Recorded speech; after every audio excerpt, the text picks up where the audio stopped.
Производителите на жито се загрижени за родот и рентабилноста од жетвата што ја очекуваат. Оваа година, освен високите трошоци, голем проблем е појавата на болеста рѓавост. Тој проблем се јави претежно во Прилепскиот регион, значи болест рейџа, така наречена рейџа, и ќе влие и врз приносите. Значи приносот ќе биде намален со процентално. Најизразита е годинава рейџата и кај јачменот и кај пченицата.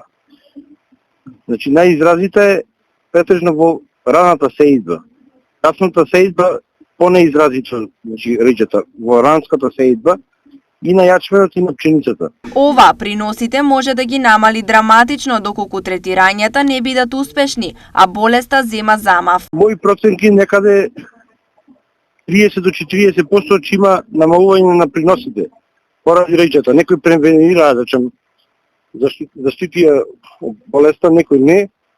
И така што и изразите е на повеќе места претежно во Прилепскиот регион, Битолскиот и Овчеполието. Вториот дел од грижата се откупните цени, бидејќи увозот на жито за нив е крајно дестабилизирачки. Нас трошоците ни се зголемени поради високите цени на џубривата, репроматеријалите, семенските материјали, заштитата, инфлацијата, а пченицава пајџа, да речем. Цениве на житните култури, не само на пченицата и јачменот, пајџа. Моментално сега некаде околу 12, 13, 14 денари цената, ама откуп нема. Значи, нема откуп за пченицата.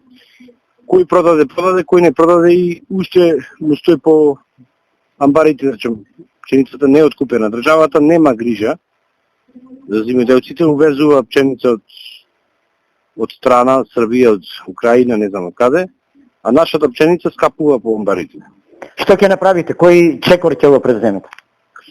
Чекорите си тие, ние што сте мојчни, тоа е, значи слух нема државата некако према нас земјоделците и така што останува на милост и немилост.